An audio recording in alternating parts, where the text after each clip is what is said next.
Hola colegas, bienvenidos a este nuevo video. Les recordamos que pueden seguirnos en nuestras redes sociales y si no lo han hecho, sería genial que se suscriban a nuestro canal y activen la campanita de notificaciones para que el sistema les mande una alerta cada vez que subamos contenido académico. Sin más preámbulo, vámonos directo al video del tema que nos ocupa el día de hoy. Interpretación básica de la función tiroidea. Esto lo vamos a hacer a través del perfil tiroideo, que es una batería de estudios de uso muy común en la práctica clínica que nos ayudan precisamente a iniciar el protocolo diagnóstico en un paciente en el que tenemos sospechas de enfermedad o de algún trastorno en la glándula tiroides. Dentro de las pruebas que se pueden realizar para evaluar a la tiroides hay un montón, como lo pueden ver. Hay pruebas funcionales, estas nos ayudan a ver la función o que esté funcionando adecuadamente la glándula, que son todas estas.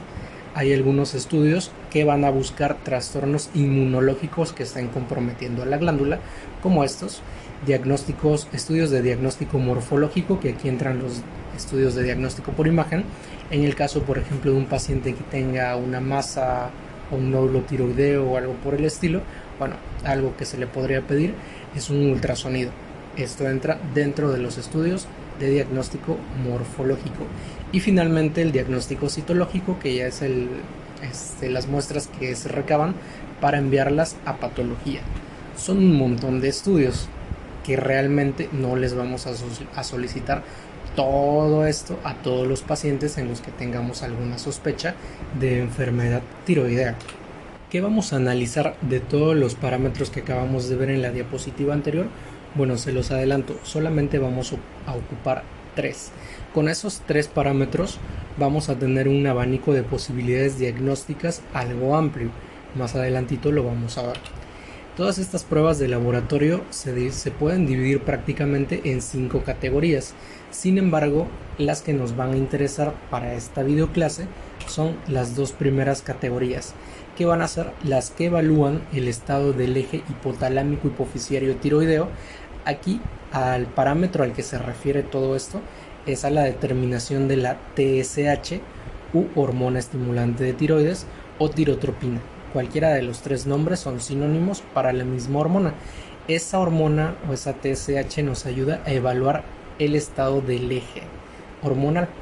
Y la segunda categoría, que también la vamos a utilizar, son las determinaciones de las concentraciones séricas de la hormona T3 y T4 en suero. Esto en la hoja del reporte del perfil tiroideo no los pueden poner como T3 y T4 totales o T3 y T4 libres. Las que más vamos a utilizar y de las que vamos a hablar en este video son de las libres. ¿Por qué? Porque en la práctica clínica habitual últimamente son las más utilizadas. Aquí nos aclara el por qué esas son importantes. En primera instancia nos dice que la TSH es la primera determinación que se debe realizar para evaluar la función tiroidea en la población general y en un régimen ambulatorio, es decir, población general que tenemos alguna sospecha de padecimiento tiroideo. Lo primerito que debemos de solicitar es la TSH u hormona estimulante de tiroides o tirotropina, que ya dijimos que son sinónimos. ¿Por qué? Aquí nos dice el por qué. La velocidad de secreción de esta hormona es muy sensible a las concentraciones plasmáticas de las hormonas tiroideas libres. Esto proporciona un referente preciso y específico del estado tiroideo del paciente. ¿Qué quiere decir esto? Que esta TSH detecta variaciones muy pequeñitas de hormonas tiroideas.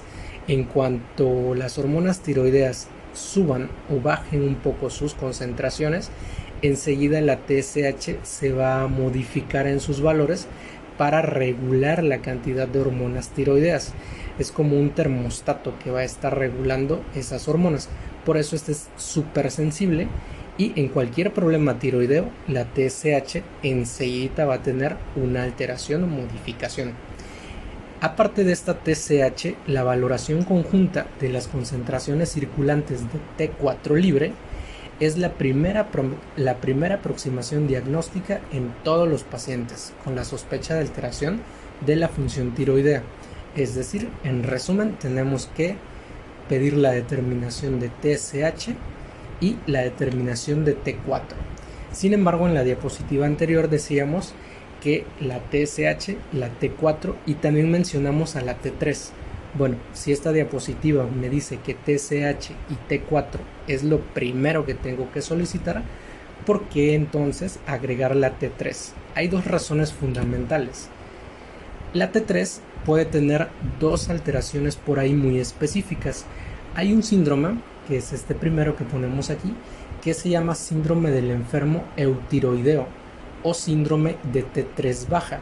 Y esto obviamente, al ser el síndrome de T3 baja, solamente lo vamos a detectar si solicitamos también la T3 como anexo a las dos anteriores.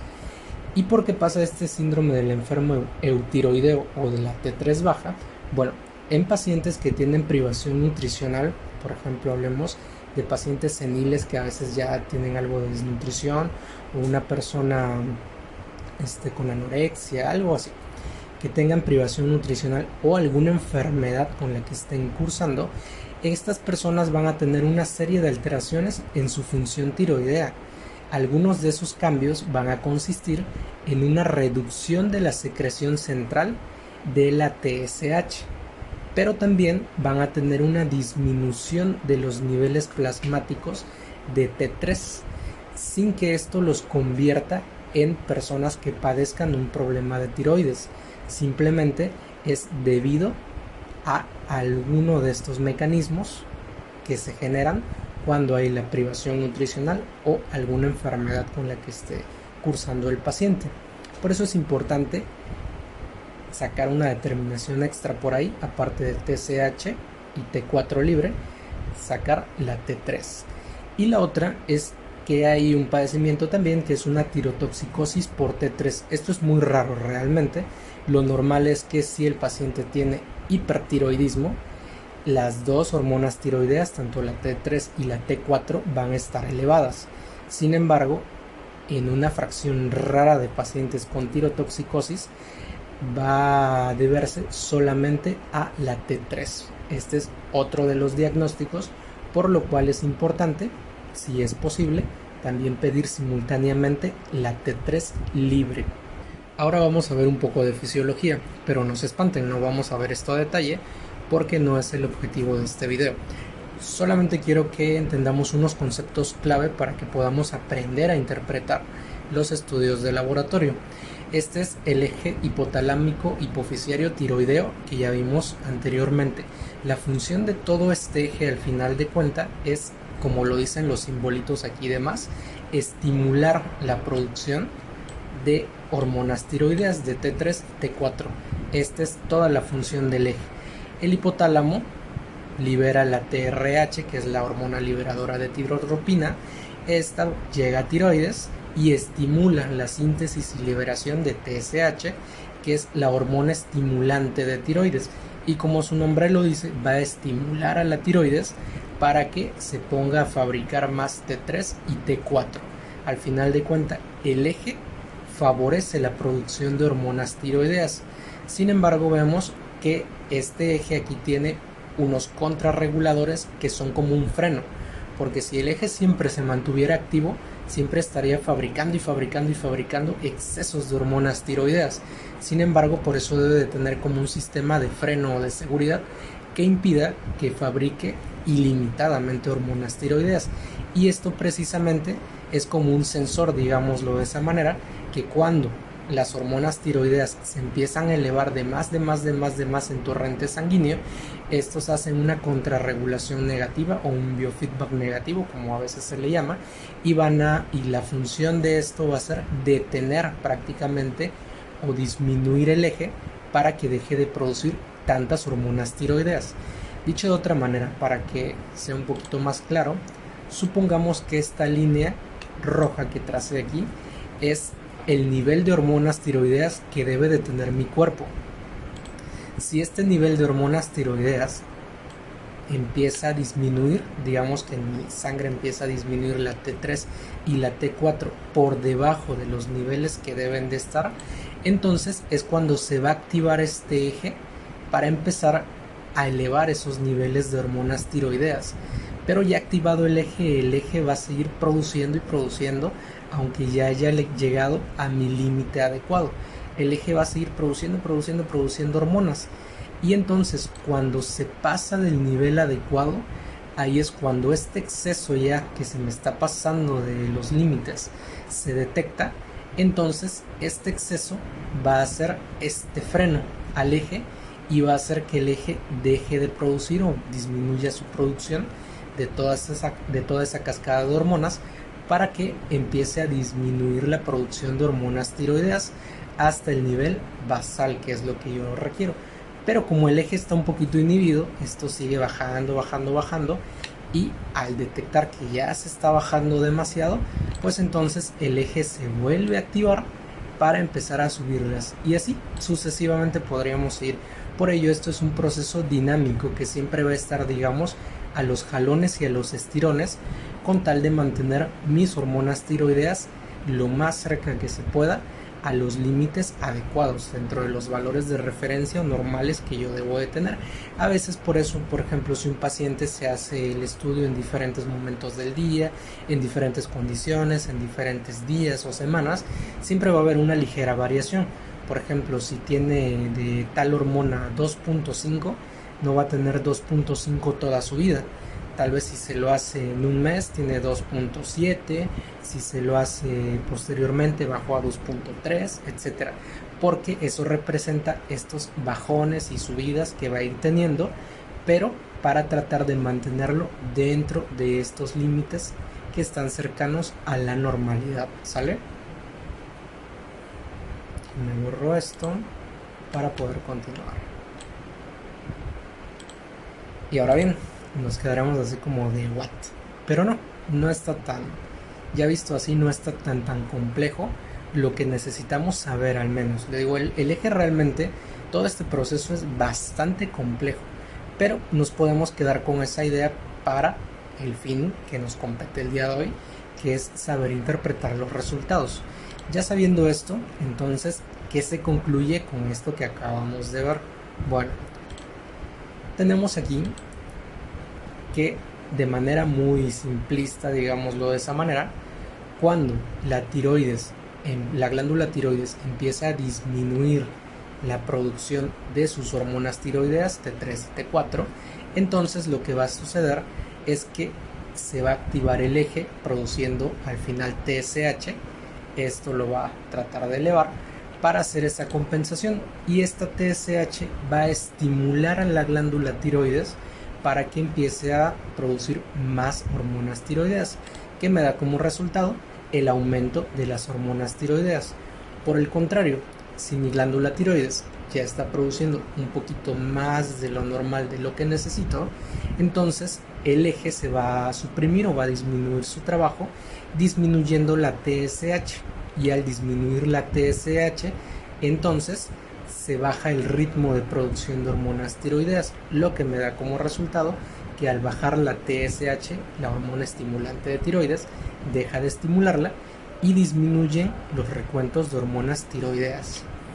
Entonces, como les decía, esto es un proceso dinámico que va a estar siempre a los jalones y a los estirones, de tal manera que debe de mantener todo sobre la normalidad.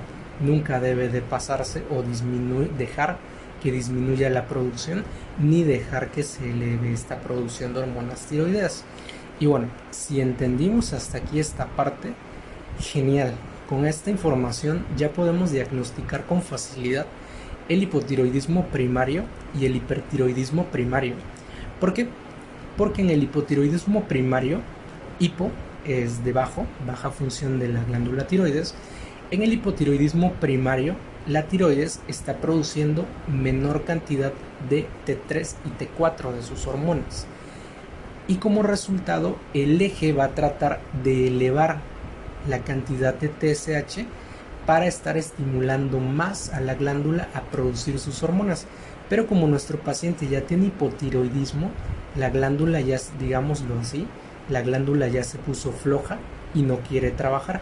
Por lo tanto, el eje va a seguir aumentando y aumentando y aumentando y aumentando la TSH, con tal de tratar de poner a trabajar a la glándula tiroides. Sin embargo, como ya está establecido su padecimiento, no lo va a lograr. Y eso es lo que vamos a encontrar en el resultado de laboratorio. Hormonas tiroideas disminuidas, T3 y T4 libres bajas, con una TSH elevada. Y en el caso del hipertiroidismo primario, sucede justo lo contrario. La tiroides, digamos, lo que se alocó ya produciendo mucha hormona, y está produciendo mucha T3 y T4, mucha. El eje lo que va a tratar de hacer para compensar es disminuir la cantidad de TSH o de hormona estimulante de tiroides. Al disminuir la cantidad de TSH, trata de hacer que la glándula tiroides baje su ritmo de producción. Pero como la tiroides ya se nos alocó produciendo en exceso, por más que el eje empiece a bajar la TSH, esta tiroides no va a responder y va a seguir produciendo en exceso, que es lo que vamos a ver en un estudio de laboratorio. Hormonas T3 y T4 libres elevadas y una TSH muy baja o suprimida, ¿sale? Hasta aquí parece muy fácil, y sí, realmente hasta aquí lo es, pero pues sabemos que en medicina las cosas nunca se quedan en la parte sencilla y simple, y nos añade siempre más grados de dificultad. Y entonces tenemos que la lógica que acabamos de discutir aplica para los problemas que son subclínicos y primarios. Sin embargo, en los problemas secundarios o centrales, que a veces también, por ejemplo, se le llama hipertiroidismo central, hay una pequeña variación al momento de interpretar los estudios, que ahorita vamos a continuación a ver ya en el desglose completo de los padecimientos que podemos diagnosticar. Ya veremos cuáles son esas variantes. Y bueno, antes de pasar a eso, les dejo aquí o les quiero comentar algo de los valores de referencia. Aquí está para la TSH, para la T4 libre y para la T3 libre. Les quiero comentar algunas observaciones. Siempre hay que estar muy abusados en verificar las unidades en las que lo está manejando el laboratorio, porque dependiendo de las unidades pueden ser diferentes valores, aparentemente diferentes, pero realmente son equivalentes por el tipo de unidades que nos maneje. Por ejemplo, de aquí nos dice que la TSH puede ser de 0.4 a 4 en estas unidades, pero en estas unidades es de 1 a 15. La T4 libre, por ejemplo, nos dice aquí que puede ser de 0.8 a 2.7 en nanogramos por decilitro, pero en estas otras unidades ya es de 10 a 35. O sea, ahí es una diferencia que podemos ver así como que, bueno, nada que ver los números, pero precisamente tenemos que ver el sistema de unidades que está manejando mi estudio. Ese es el primer comentario. El segundo comentario es que incluso dentro del mismo sistema de unidades podemos tener variaciones.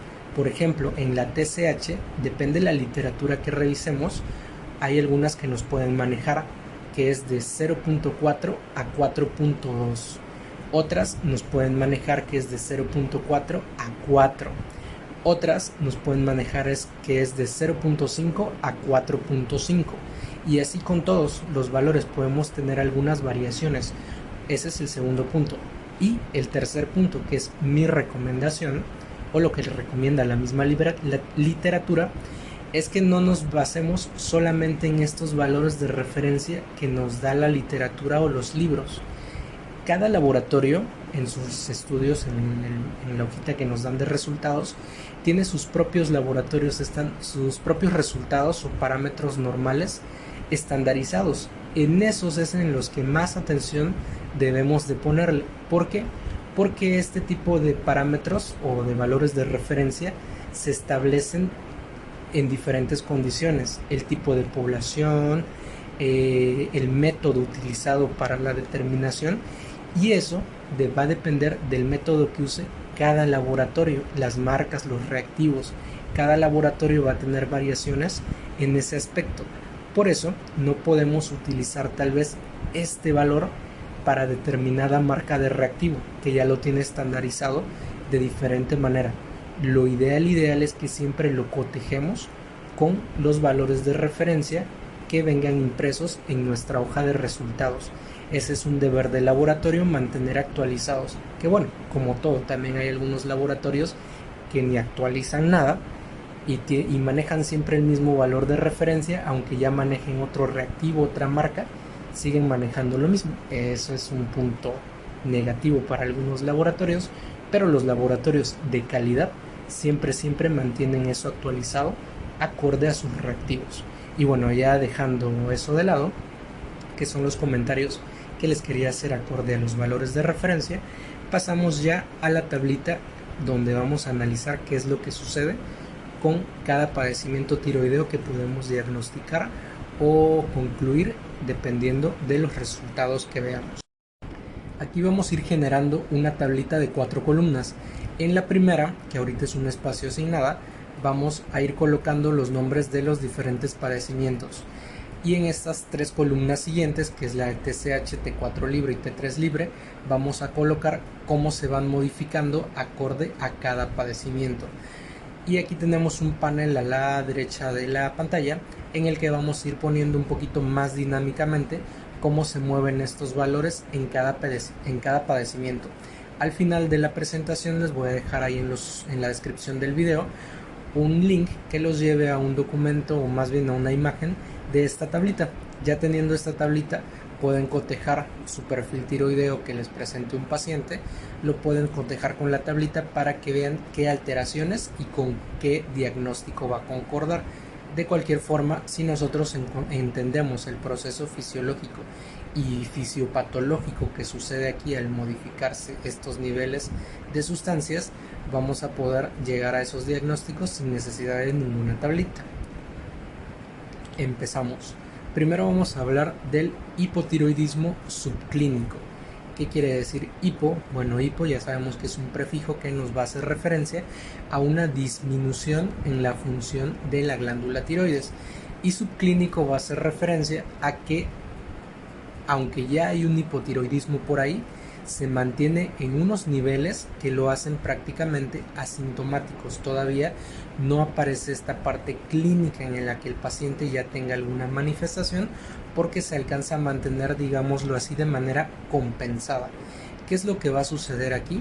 Acuérdense que esta rayita roja que aparecimos ahí unas diapositivas atrás es, digamos, el valor normal que debería de mantener nuestro cuerpo. En el hipotiroidismo subclínico lo que sucede es que las hormonas tiroideas empiezan a disminuir. Tanto la T4 libre como la T3 libre empiezan a disminuir. En compensación, nuestro eje va a empezar a liberar más TSH para subir ese nivel hormonal. Sin embargo, en condiciones normales, esto sería suficiente, elevar la TSH para empezar a estimular la producción de más hormonas tiroideas.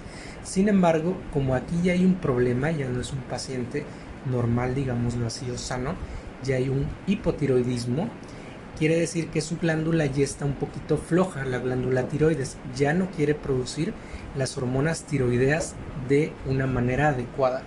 ¿Qué es lo que hace el cuerpo? Entonces, si ya la TSH normal para compensar no es suficiente para elevar esto, va a empezar a producir más y más y más TSH con tal de poner a trabajar a la glándula tiroides y hacer que esto suba.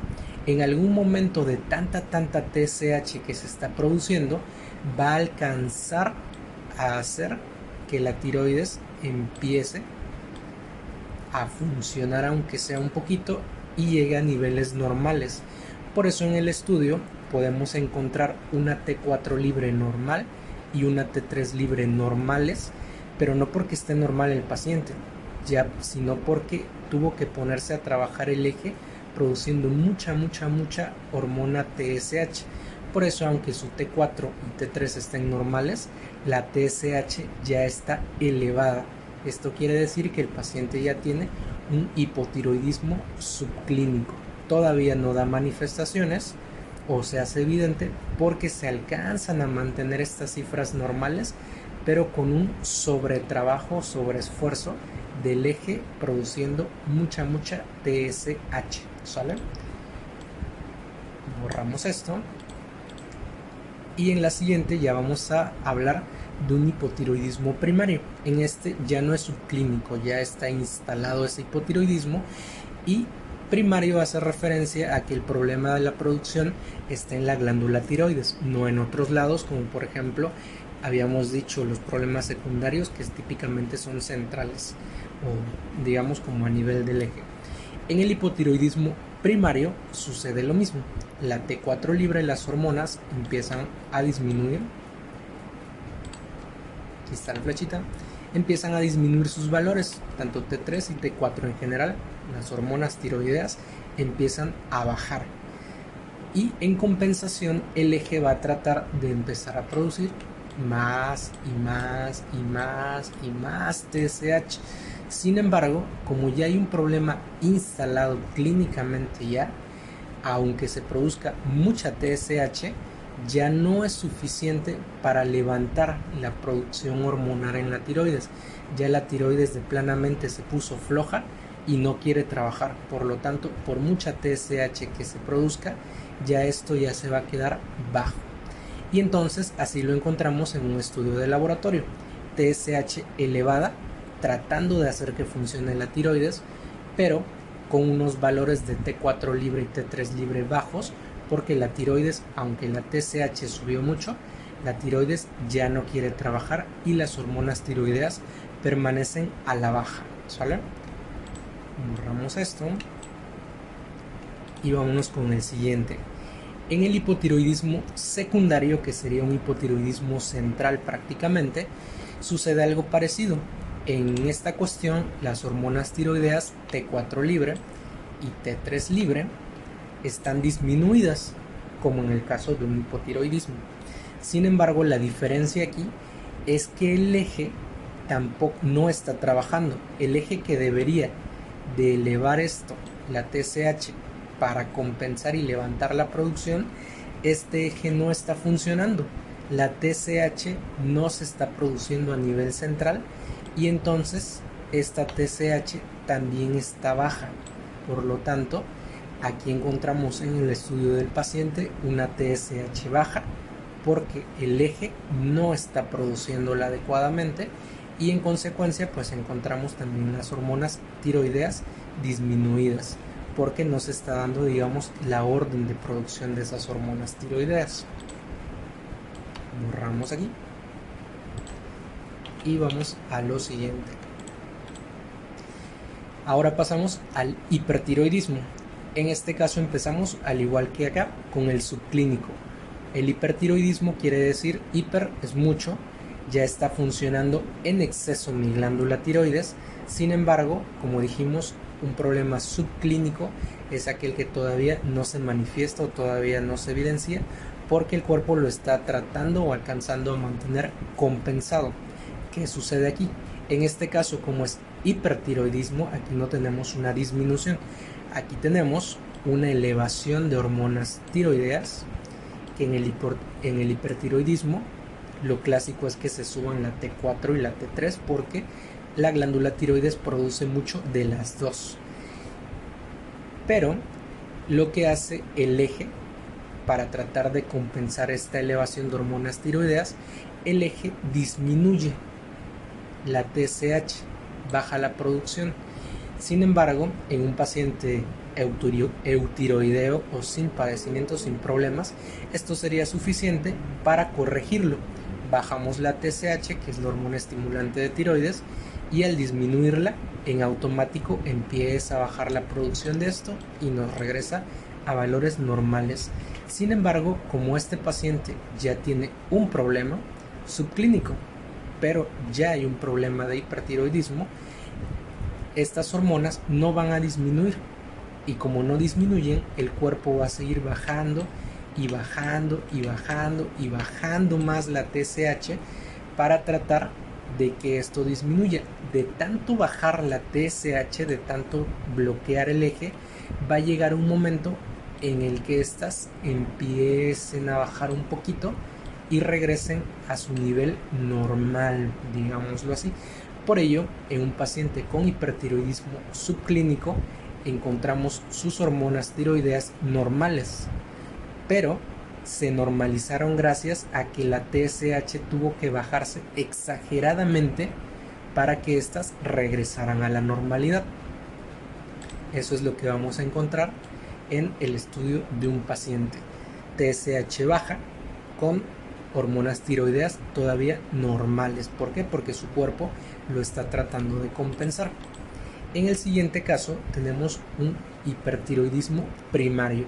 Ya aquí ya tenemos una enfermedad, un padecimiento instalado, ya no está compensándose, ya se descompensó, y entonces como hipertiroidismo o como hiperfunción tiroidea vamos a tener clásicamente la T4 elevada, T3 libre elevada, y la respuesta del eje va a ser la misma, tratar de bajar la producción de TSH mucho para tratar de que esto se deje de producir y regrese a sus valores normales. Sin embargo, como en este paciente ya hay un hipertiroidismo ya consolidado, ya estas, por mucho que se baje la TSH, la T4 libre y la T3 libre se van a seguir manteniendo elevadas. En este caso, lo que vamos a encontrar en el resultado del laboratorio es una TSH disminuida para tratar de compensar y hormonas tiroideas elevadas, porque por mucho que se trató de bajar, no se compensó y la tiroides siguió alocada, produciendo en exceso hormonas tiroideas. Borramos aquí y nos vamos a uno de los casos especiales que habíamos dicho, por lo que es indicación pedir también la T3. Si nos damos cuenta, en la mayoría de los casos que vamos viendo, si la T4 está baja, la T3 también. Si la T4 es normal, la T3 también. Van paralelamente, pero hay algunas excepciones como este hipertiroidismo primario por T3. En este caso va a suceder algo similar, pero con sus pequeñas excepciones. ¿Qué va a suceder? La T3 se eleva porque es un hipertiroidismo por T3. La T3 se eleva y la T4 también. Sin embargo, la TSH, en respuesta a estas elevaciones, la TSH va a disminuir para tratar de parar la producción. La T4 responde y la T4 empieza a disminuir, pero la T3 no. Y como la T3 sigue estando alta, la TSH sigue bajando. Al seguir bajando la T4, que sí está respondiendo, la T4 empieza a bajar en respuesta a este descenso de TSH. Pero la T3 nunca responde, la T3 se quedó elevada. Y en este caso vamos a encontrar ese hipertiroidismo o tirotoxicosis por T3 aisladamente. La T4 sí respondió y se disminuyó junto con la TSH que trató de compensar, pero la T3 no quiso.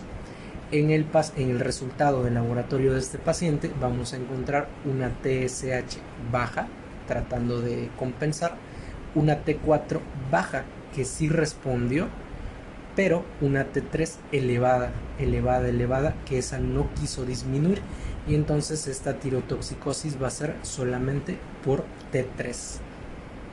Este es uno de los casos que les comentaba, que es de los casos infrecuentes y raros, pero pueden suceder, y pues ya que estamos en esto, vale la pena mencionarlo. Y aquí tenemos el caso del hipertiroidismo secundario. Esto, que es lo que sucede aquí, por ejemplo, un caso o un origen de hipertiroidismo secundario sería, por ejemplo, un adenoma secretor, un tumor secretor de hormonas, que ese tumorcito o esa neoplasia empiece a producir mayor TSH, es hormona estimulante de tiroides. Ese exceso de TSH que se va a producir a nivel central por una neoplasia, ese exceso de TSH va a empezar a estimular obviamente a la glándula tiroides para producir sus hormonas tiroideas T3 y T4. Y como hay una situación por ahí a nivel central, que podría ser en este caso, como les digo, una de las posibilidades es una neoplasia que secrete esta hormona, pues mientras la neoplasia siga secretándola, no va a haber un freno o una retroalimentación negativa que detenga esta producción, y entre más se produzca, más van a subir las hormonas. Este es uno de los casos en los que el hipertiroidismo no tiene su origen en la tiroides, como en los primarios. Este hipertiroidismo es de una causa secundaria, algo más lo está causando que no es la tiroides. En un hipertiroidismo secundario, entonces vamos a encontrar, perdón que se me estaba yendo el gallo, vamos a encontrar todos los parámetros elevados, la TSH alta, la T4 alta y la T3 elevadas. Ese es uno de los casos. Tenemos un caso parecido, que es el último, que hay en el que denominamos una resistencia hipofisiaria a hormonas tiroideas. ¿Qué quiere decir esto? Hablándolo ya en español entendible, quiere decir que las hormonas tiroideas naturalmente se empiezan a elevarse, y la respuesta normal de la TSH o del eje sería disminuir la producción de TSH. Al sentir que estas se están elevando, estas mismas hacen la retroalimentación negativa para que el eje deje de producir TSH, y eso pues lleve estos valores a lo normal. Pero al hablar de resistencia quiere decir que aunque se produzcan estas hormonas tiroideas, el eje hipotálamo hipofisiario no va, digamos, como a detectarlas, o no va a ser sensible a esta elevación. Por lo tanto, digamos que él no se da cuenta que esto se está elevando, y por lo tanto no mete un freno y permite que esto se siga produciendo, y él, como no sabe, o no, digámoslo así, no se da cuenta que esto se está elevando, pues el eje, ya habíamos dicho que su naturaleza es estimular la producción de TSH para fabricar más hormonas tiroideas, y como no es sensible a las hormonas tiroideas, en ningún momento se da cuenta que ya hay muchas y que debería de detenerse. No se da cuenta, y él sigue trabajando como si las hormonas tiroideas no se elevaran, y al seguir trabajando y produciendo hormona estimulante de tiroides, en consecuencia las hormonas tiroideas se van a seguir elevando. Este es otro caso parecido al hipertiroidismo secundario, en el que vamos a tener elevación de todo, TSH alta, porque no hay esa retroalimentación negativa que frena la producción, y hormonas tiroideas elevadas, ¿sale? Espero haber sido lo suficientemente claro en esta parte. Es a veces un poquito medio complejo, pero se los quise explicar así de la manera extendida, porque lo ideal es que ustedes entiendan lo que íbamos poniendo aquí, cómo se va dando ese proceso, digamos, fisiopatológico, para que puedan analizar los datos sin necesidad de una tabla. En automático ustedes vayan en su mente imaginándose por qué se elevó una cosa, y si se eleva esta sustancia, qué les debe de pasar a las otras. El chiste es ese, que aprendamos a interpretarlo, no solamente ahí con el acordeón de la tablita, que aprendamos en sí cómo hacerlo, ¿sale? Y bueno, ya vimos que con solo 3 valores hay un montón de posibilidades que podemos concluir como posibilidad diagnóstica. No es nada fácil, pero tenemos que practicarlo mucho para lograr dominar todas estas cosas. Y para finalizar este video, como siempre, si deseas practicar un poco lo que acabamos de aprender, espero que muy bien, espero haberme dado a entender realmente. Si deseas practicar un poco, aquí tenemos algunos ejemplos. Aquí tenemos uno de muestra, que de muestra se los voy a dar yo porque ahorita ando de buenas, y lo vamos a resolver aquí mismo en el video. Aquí abajito, aquí están los casos hipotéticos, claro, no son un paciente real ni nada, solamente son casos hipotéticos inventados ahí de mi imaginación, pero para que puedan resolver esto basado en lo que acabamos de comentar. Aquí abajito le dejé los valores de referencia, hagan de cuenta que el reporte de laboratorio se los entregaron así y les proporcionaron estos valores de referencia. Este caso de muestra, vamos a ver que mi paciente me dice que tiene una TSH de 1.2, una T4 libre de 1.4 y una T3 libre de 2.8. Bueno, ¿cómo vamos a revisar esto? Hay que cotejarlo con los valores de referencia. Mi TSH dice que es de 1.2. TSH en mis valores de referencia dice que puede estar de 0.4 hasta 4.2. Por lo tanto, 1.2 queda dentro del rango de la normalidad. 1.2 está entre estos dos valores. Por lo tanto, mi TSH es normal. Reviso mi T4 libre, que también le solicité a este paciente hipotético, y me dice que es de 1.4. Nos vamos a la tablita de valores de referencia y tenemos que los valores normales de T4 libre son de 0.8 hasta 2.7 y mi paciente tiene 1.4, así que ese valor también está dentro de estos rangos de referencia. Por lo tanto, esta T4 está normal. Y finalmente le pedí una T3 libre por si las dudas había un problema de esos raros o esas excepciones que comentábamos, y esta T3 libre la tenemos de 2.8.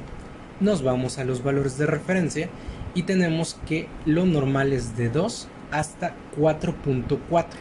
Por lo tanto, 2.8 que tiene mi paciente está dentro de estos rangos normales. ¿Qué quiere decir? Que su TSH es normal, T4 libre normal y T3 libre es normal. Esto nos traduce en que es un paciente eutiroideo, es un paciente sano que no tiene ningún problema tiroideo, bueno, al menos no funcional, que es lo que nos evalúan estos parámetros. Y efectivamente agarré el caso facilito, que es un paciente normal. Los complejos, eso se los voy a dejar de tarea. Ya saben, la tarea me la pueden comentar aquí abajo en la descripción de los comentarios para ver cómo resolvieron cada paciente. Aquí les dejé 3 pacientes, paciente 1, paciente 2, paciente 3 y sus valores respectivos de TSH, T4 libre, T3 libre. Lo que tienen que hacer, ya saben, es cotejarlo, cada valor con su valor de referencia.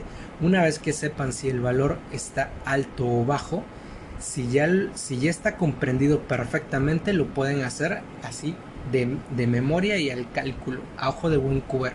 Si todavía no se sienten muy seguros, pueden usar la tablita que vimos en la diapositiva anterior para que encuadren, no, pues la TSH está baja, la T4 está alta, la T3 está alta, bueno, entonces en la tablita cae dentro de tal padecimiento, ¿no?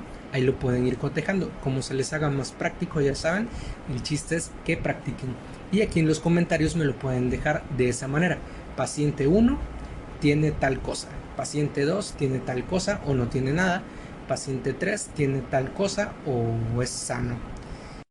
En tanto, me encantaría que se suscribieran a mi canal y activaran la campanita de notificaciones. Nos estamos viendo, chao.